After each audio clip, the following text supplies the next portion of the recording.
अस्सलाम वालेकुम everyone, welcome back to another video. आज हम बात कर रहे हैं 10 अप्रैल 1912 की आरएमएस टाइटैनिक, जो एक बहरी जहाज था, अपने टाइम का सबसे बड़ा और लग्जरियस जहाज, जिसकी लेंथ 269 मीटर और हाइट 50 मीटर से भी ज्यादा थी। इसकी कमांड 62 साल senior captain Edward John Smith कर रहे थे। इस जहाज को लेकर आवाम और मीडिया बहुत एक्साइटेड थे, क्योंकि इसको बनाने वाली कंपनी व्हाइट स्टार लाइन का ये कहना था कि ये जहाज डूब ही नहीं सकता, इसके सेफ्टी फीचर्स बहुत अच्छे हैं। इसको बनाने की कॉस्ट ऑलमोस्ट $7.5 मिलियन आई। अगर आज के इन्फ्लेशन से इसको अकाउंट किया जाए तो इसकी कॉस्ट $400 मिलियन बन सकती है। इसके अंदर heated swimming pool, electric bath, Turkish bath, एक लाइब्रेरी, एक जिम, एक squash court, 4 restaurants, 2 barber shop थी। इसका पहला सफर साउथहैम्पटन सिटी इंग्लैंड से शुरू होता है न्यूयॉर्क की जानिब। बीच में ऐसा क्या होता है जानते हैं इस वीडियो में।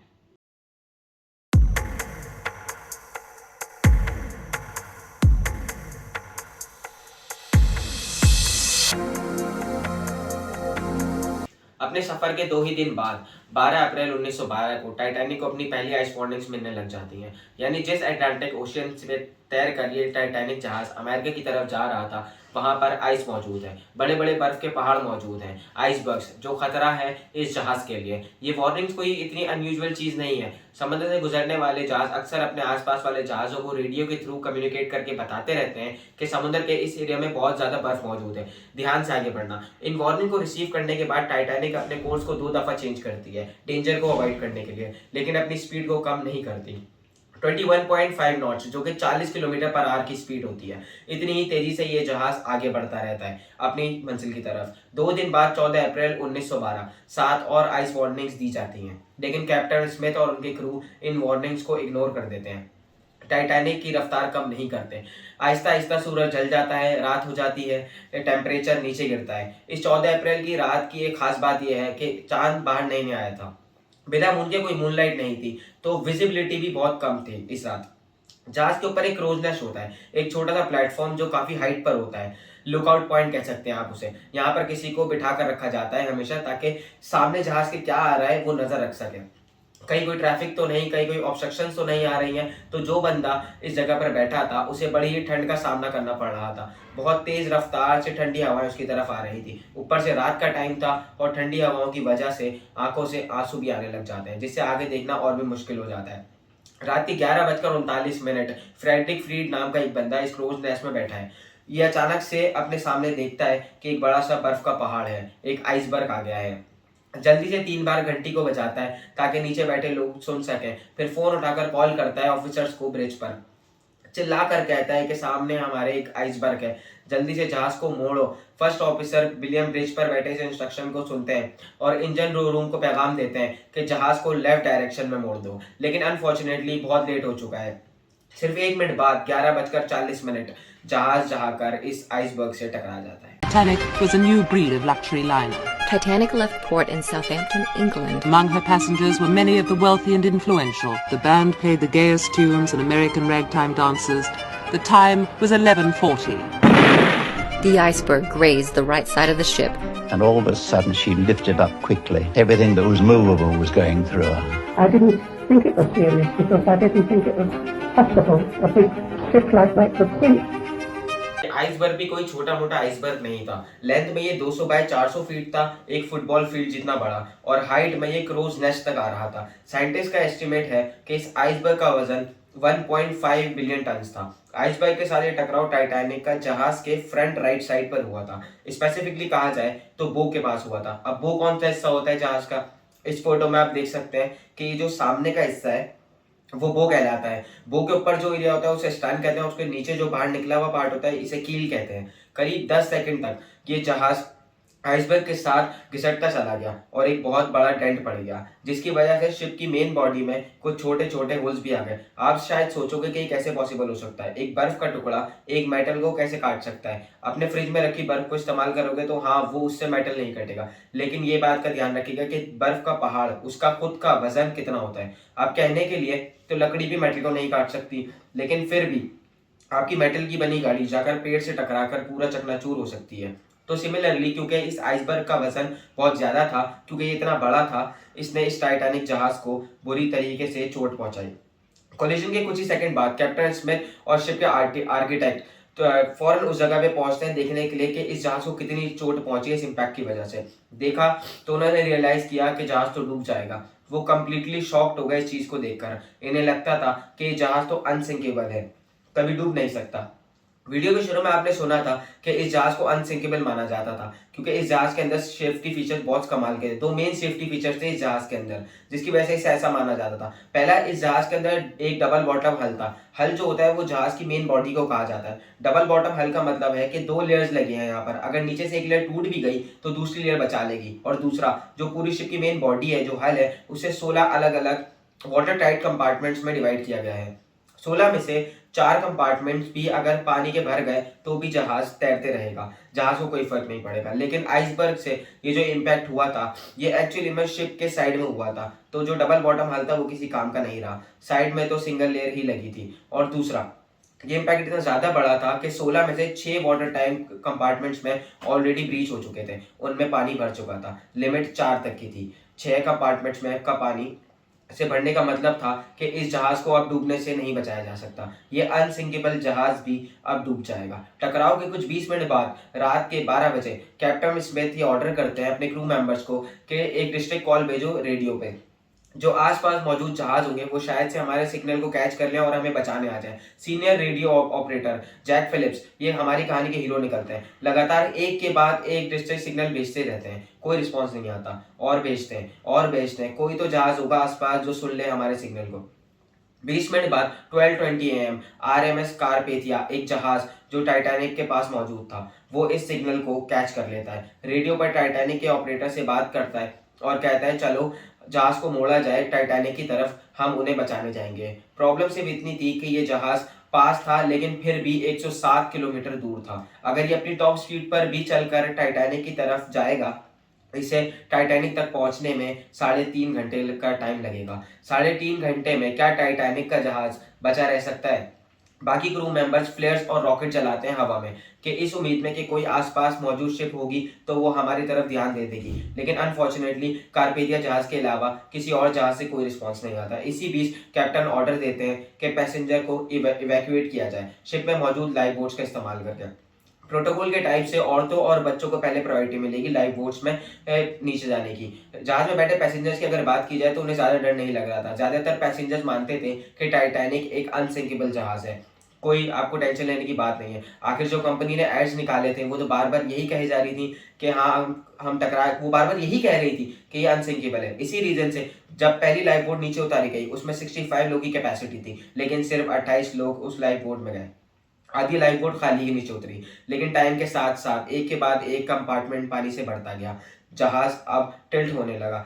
आहिस्ता आहिस्ता पैसेंजर ने रियलाइज किया कि एक्चुअली में ये जहाज डूब सकता है। और जब पैसेंजर को रियलाइजेशन हुई तो जबरदस्त क्योस हो गया और लोग पैनिक में आ गए, इधर उधर भागने लगे। रात के 1 बजे तक पानी इतना ज्यादा बढ़ चुका था कि जहाज के आगे वाले कंपार्टमेंट्स में कि जहाज का जो अगला हिस्सा था, जो बोट था शिप का, वो पानी के अंदर डूबने लगा, जिसकी वजह से जो पीछे वाला हिस्सा था टाइटैनिक का वो पानी के बाहर आ गया। जो प्रोपेलर्स थे वो पानी के बाहर आ गए पीछे से। जब जहाज का टिल्ट इतना ज्यादा हुआ तो पूरी तरीके से हड़बड़ी मच गई। लोग एक दूसरे के साथ लड़ने लगे लाइफ बोट में बैठने के लिए। प्रॉब्लम ये थी कि लाइफ बोट की सख्त कमी थी। जहाज में सिर्फ 20 लाइफ बोट मौजूद थी जिस पर अप्रोक्सीमेटली सिर्फ 1200 लोग आ सकते थे, लेकिन जहाज में 2200 के करीब लोग थे।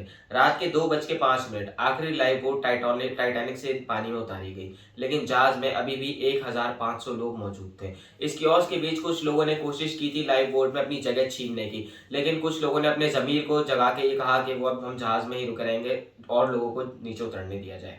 The end, it was chaotic at the end. Everybody was crying, praying, trying to get into the few lifeboats that were left. No, it was pretty sad at the end. I witness के हिसाब से करीब 2:20 पर जहाज 2 टुकड़ों में टूट गया और फिर आहिस्ता आहिस्ता पानी के अंदर डूब गया। 3 घंटे भी नहीं लगे इस कभी ना डूबने वाले जहाज को पानी के अंदर डूबने में। जो 1500 लोग जहाज पर मौजूद थे वो या तो जहाज के साथ पानी में डूब गए या फिर जिन लोगों को तैरना आता था वो हाइपोथर्मिया की वजह से मारे गए। पानी का टेम्परेचर -2 डिग्री सेल्सियस था। इस टेम्परेचर पर अगर आप पानी में गिरोगे तो कुछ मिनटों के अंदर आपकी मौत हो जाएगी ठंड की वजह से, हाइपोथर्मिया की वजह से। टाइटैनिक जहाज के कैप्टन एडवर्ड स्मिथ कहा जाता है कि एंड तक अपने व्हील पर ही खड़े रहे थे और जहाज के साथ डूब गए। दूसरी तरफ कुछ लोगों का ये मानना है कि उन्होंने सुसाइड कर लिया था गोली चलाकर अपने ऊपर। RMS कार्पेथिया जहाज जो टाइटैनिक के लोगों को बचाने निकला था, वो इस लोकेशन पर पहुंचता है 3:30-4 बजे के बीच, करीब 1 घंटे लेट उन लोगों को बचाने के लिए जो जहाज पर मौजूद थे। लेकिन जो लाइफ बोट्स में लोग निकल गए थे जहाज से, करीब 705 लोग थे, उन्हें ये जहाज सक्सेसफुली बचा लेता है। इस टाइटैनिक के डिजास्टर के बाद बहुत से सवाल उठे, कई कंट्रोवर्सीज हुई, कई इन्वेस्टिगेशंस कराई गई और कुछ ऐसी अनजान बातें सामने आई जिसको लेकर सब लोग शॉक्ड रह गए। कैसा लगेगा दोस्तों अगर मैं आपसे कहूं कि उस रात एक और जहाज मौजूद था टाइटैनिक से सिर्फ 37 किलोमीटर दूर, जो टाइम पर पहुंच सकता था टाइटैनिक में बैठे पैसेंजर्स को बचाने के लिए।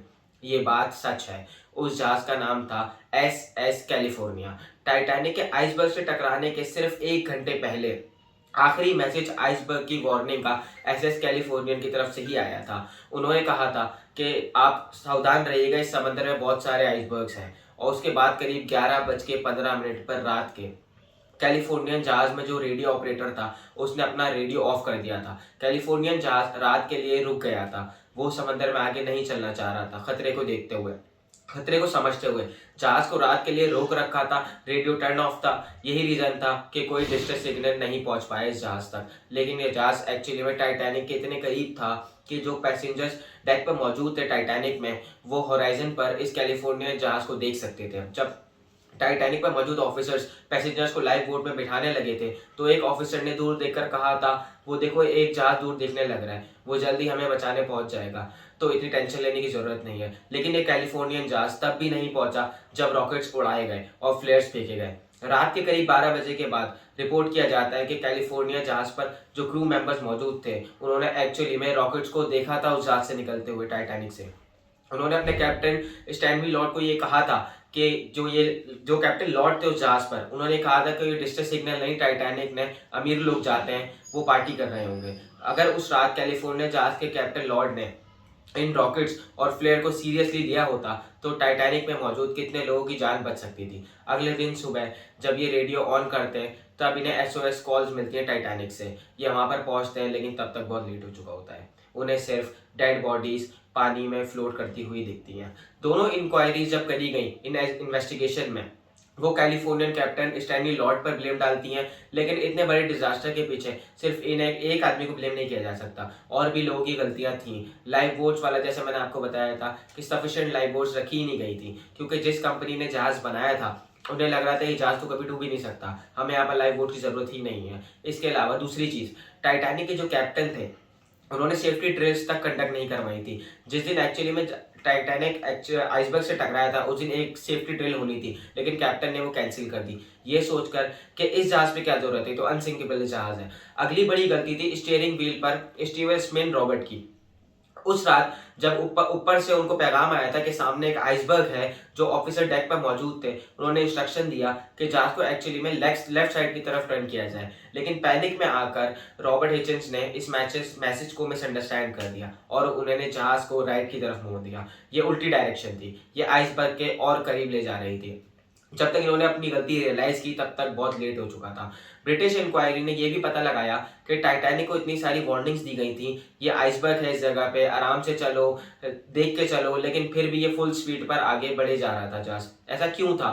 क्यों कैप्टन ने यहाँ पर स्पीड को आहिस्ता नहीं किया? इसके पीछे कई थ्योरीज बताई जाती हैं। एक पॉपुलर थ्योरी सजेस्ट करती है कि जोसेफ ब्रूस, जो कि चेयरमैन और मैनेजिंग डायरेक्टर है व्हाइट स्टार लाइन के, जिस कंपनी ने टाइटैनिक को बनाया था, उन्होंने कैप्टन स्मिथ को इन्फ्लुएंस किया कि शिप की जो रफ्तार है वो कम नहीं होनी चाहिए, प्रेशर बनाए रखिए। कंपनी की तरफ से यहाँ पर जबरदस्त प्रेशर था कि इस जहाज को अपनी पहली जर्नी को सिर्फ 6 दिन में ही कंप्लीट करना है, ताकि एक रिकॉर्ड टूट सके। हम ये दिखा सकें कि ये जहाज टाइटैनिक ना सिर्फ सबसे महंगा, सबसे बड़ा, बल्कि सबसे तेज जहाज भी है। एक ऐसा स्पेसिफिक इंसिडेंट हुआ था 14 अप्रैल को दोपहर को 2 बजे, जब कैप्टन स्मिथ ने आइस वार्निंग को देखा और फिर जाके जोसेफ को दिखाया, देखो आइस वार्निंग है, हमें स्पीड कम कर लेनी चाहिए। लेकिन जोसेफ ने इस पेपर को लिया और पॉकेट में रख लिया ताकि लोगों को ना पता चले।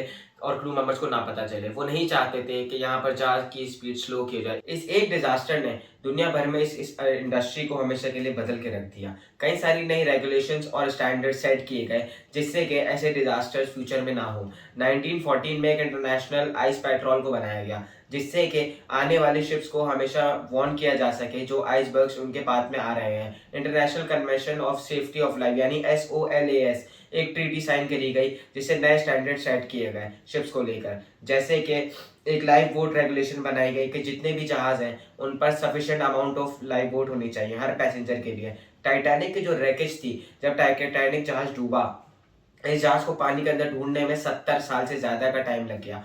ये सिर्फ सितंबर 1985 में ही था कि एक American ocean explorer Robert ballot और एक फ्रेंच ओशियनोग्राफर इन्होंने जाकर टाइटैनिक को समुद्र के नीचे ढूंढा। समुद्र के नीचे 3800 मीटर यानी 3.8 किलोमीटर नीचे इसकी रैकेज पाई गई। 2 अलग अलग टुकड़े मिले इस शिप के। ये दोनों टुकड़े एक दूसरे से 600 मीटर दूर थे। आज के दिन इतने सालों बाद जो शिप पानी के अंदर डूबी हुई पड़ी है, एनवायरनमेंट ने इसे आहिस्ता आहिस्ता इरोड कर दिया है। एक्चुअल शिप ऐसी दिखती थी और आज के दिन इस शिप का सिर्फ इतना ही हिस्सा बचा है। रिपोर्ट किया गया है कि बैक्टीरिया और अलग अलग ऑर्गेनिजम्स इस मेटल फ्रेमवर्क को खाए जा रहे हैं और एक्सपेक्ट किया जा रहा है कि साल 2030 तक ये शिप पूरी तरीके से गायब हो जाएगी पानी के अंदर। लेकिन आज के दिन 110 सालों बाद भी टाइटैनिक को लेकर जो फैसिनेशन है वो लोगों के दिल में अभी भी जारी है। साल 2012 में एक ऑस्ट्रेलियन बिलियनर क्लीफ पाल्मर ने प्लान किया था कि वो टाइटैनिक 2 बनाएंगे। एक ओरिजिनल टाइटैनिक का एक कॉपी कैट जहाज, लाइफ साइज बॉर्डर। इन्होंने ये भी कहा था कि ये वो सेम रूट पर चलेंगे और उस जहाज के अंदर एक एक चीज़ बिल्कुल एग्जैक्टली ऐसी बनाई जाएंगी जैसी उस ओरिजिनल जहाज में हुआ करती थी। ओरिजिनली इस प्रोजेक्ट को 2016 तक खत्म होना चाहिए था, लेकिन बहुत सारे डिलेज के बाद 2023 तक भी ये खत्म नहीं हुआ। कहा जाता है कि लोगों का इतना इंटरेस्ट नहीं है इस प्रोजेक्ट में क्योंकि अगर एग्जैक्ट रेप्लिका बनाया जाएगा उस टाइटैनिक जहाज का तो उसमें कोई टेलीविजन, कोई वाईफाई नहीं होगा, कोई एक्चुअली में उसे यूज नहीं करना चाहेगा। तो हो सकता है ये अनसिंकेबल टाइटैनिक 2 जहाज अपने बनने से पहले ही डूब गया हो।